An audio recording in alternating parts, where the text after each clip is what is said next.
Hello, welcome back to my channel. എല്ലാവർക്കും എൻ്റെ പുതിയൊരു വീഡിയോയിലേക്ക് സ്വാഗതം.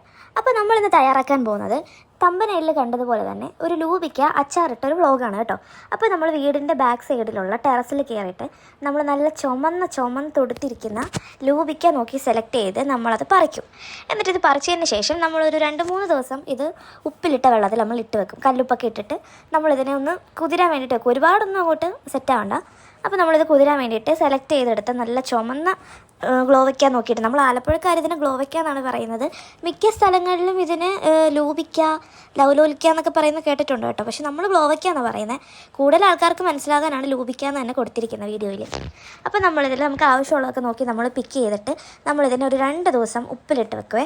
അതിനുശേഷം നമ്മൾ ഒരു വലിയൊരു പാത്രത്തിലാണ് ഇത് ഉപ്പിലിട്ട് സെറ്റാക്കി വെച്ചിരിക്കുന്നത്.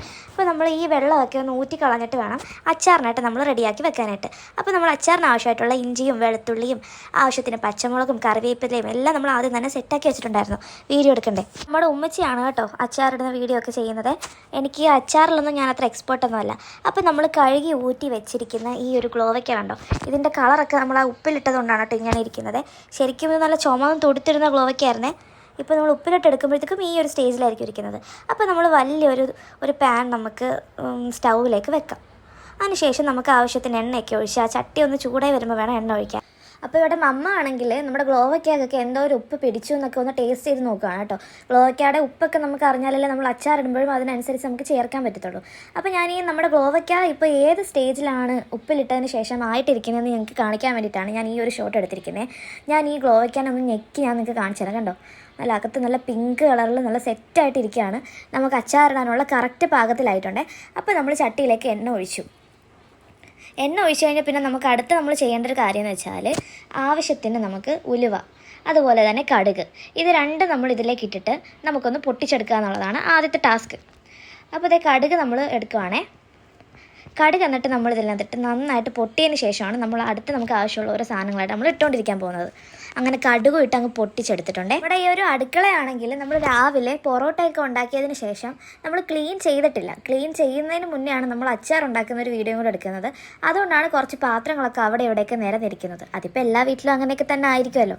നമ്മളിനി ഇതും കൂടെ കഴിഞ്ഞിട്ടാണ് നമ്മളിനി ഈ നമ്മുടെ പാചകമൊക്കെ ക്ലീൻ ചെയ്യുന്ന പരിപാടിയിലേക്ക് കടക്കാൻ പോകുന്നത്.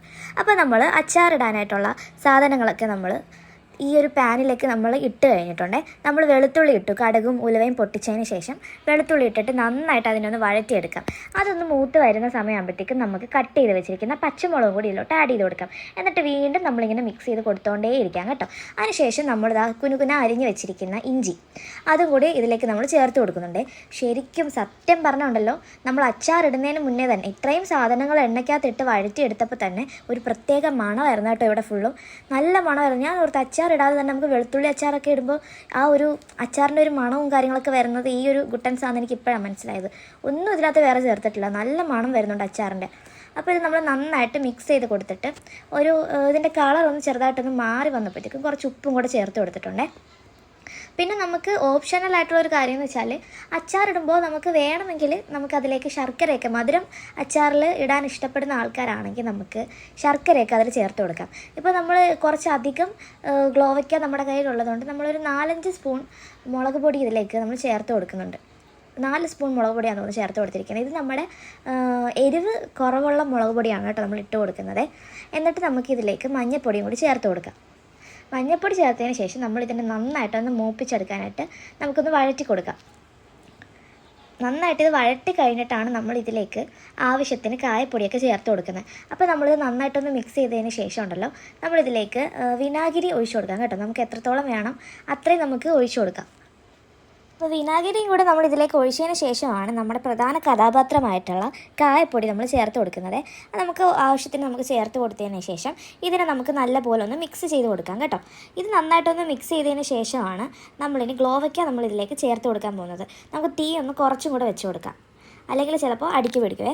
അപ്പോൾ നമ്മൾ തീ കുറച്ചതിന് ശേഷം നമ്മളിതിലേക്ക് വേറെ ഒന്നും ചേർക്കേണ്ട ആവശ്യമില്ല. വേണമെങ്കിൽ നമുക്ക് ഒന്ന് കൈവെള്ളമൊക്കെ തളിക്കുന്ന പോലെ കുറച്ച് വെള്ളം നമുക്ക് വേണമെങ്കിൽ ഒഴിച്ചു കൊടുക്കാം. എന്നിട്ട് നമ്മളൊന്ന് പറ്റിച്ചെടുക്കുക ഇതിനെ. എന്നിട്ട് ഒന്ന് ടൈറ്റായിട്ടൊന്ന് വരുന്ന സമയത്ത് നമ്മൾ നേരത്തെ ഉപ്പിലിട്ടിട്ട് നമ്മൾ ഊറ്റി വെച്ചിരിക്കുന്ന നമ്മുടെ ഗ്ലോവയ്ക്ക ഉണ്ടല്ലോ, അത് നമ്മൾ എടുക്കാം. അതെടുത്തതിന് ശേഷം നമുക്ക് ഈ തിളച്ച് നല്ല കുറുകി വന്നിരിക്കുന്ന ഈ ഒരു ഗ്രേവി ഉണ്ടല്ലോ, നമ്മുടെ അച്ചാറിൻ്റെ ആ ഒരു സംഭവം, അതിലേക്ക് നമുക്ക് ഈ ഗ്ലോവയ്ക്ക നമുക്ക് അങ്ങോട്ട് ചേർത്ത് കൊടുക്കാം. ഇനി എന്താണ് മെയിൻ പരിപാടി എന്ന് വെച്ചാൽ, നമ്മൾ ഓൾറെഡി നമ്മളെല്ലാം സെറ്റാക്കി വെച്ചിരിക്കുകയാണല്ലോ, അതിലേക്ക് നമ്മൾ ഈ ഗ്ലോവയ്ക്ക് ഇട്ടിട്ട് നന്നായിട്ട് അങ്ങോട്ട് പുരട്ടി കൊടുക്കും. ആ അരപ്പൊക്കെ നല്ലപോലെ പിടിക്കുന്ന രീതിയിൽ മിക്സ് ചെയ്ത് കൊടുക്കണം. നമ്മൾ ഓവറായിട്ടിട്ട് ഇളക്കൊന്നും വേണ്ട. പിന്നെ നമ്മളിത് ഒരുപാട് ദിവസം ഉപ്പിലിട്ട് വെക്കാത്തൊരു ഐറ്റം ആയതുകൊണ്ട് 2-3 ദിവസമേ ഇട്ടിട്ടുള്ളൂ. അതുകൊണ്ട് തന്നെ ഇതങ്ങനെ പൊടിഞ്ഞും അലത്തൊന്നും പോകത്തില്ല കേട്ടോ. നല്ല നമുക്ക് പാകത്തിനുള്ളൊരളവിൽ നമുക്കിത് കിട്ടും. അപ്പോൾ നമ്മുടെ ഗ്ലോവയ്ക്ക അച്ചാറിട്ടത് ഇവിടെ നല്ല റെഡി ആയിട്ടുണ്ട്. അപ്പോൾ ഞാൻ ഭരണി ഇട്ട് വെക്കാനായിട്ട് നമ്മൾ ഭരണി തപ്പി പോയിട്ട് നമുക്ക് കിട്ടിയില്ലായിരുന്നേ.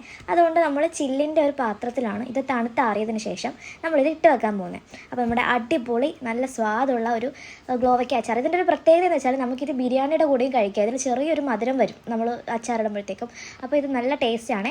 അത്യാവശ്യം എനിക്ക് ഒത്തിരി ഇഷ്ടമുള്ളൊരു അച്ചാറാണ്. ഞാൻ ബിരിയാണിയുടെ കൂടെയും നെയ്ച്ചോറിൻ്റെ കൂടെയൊക്കെ നമ്മൾ വെറും ചോറിൻ്റെ കൂടെ മാത്രമല്ല, ഇതിൻ്റെ കൂടെ നമുക്ക് കഴിക്കാൻ പറ്റുന്ന ഒരു അടിപൊളി അച്ചാറാണ്. അച്ചാറിൻ്റെ റെസിപ്പി ഇഷ്ടപ്പെട്ടാൽ ലൈക്ക് ചെയ്ത് ഫോളോ ചെയ്ത് കൂടെ കൂടിക്കോണേ. എല്ലാവർക്കും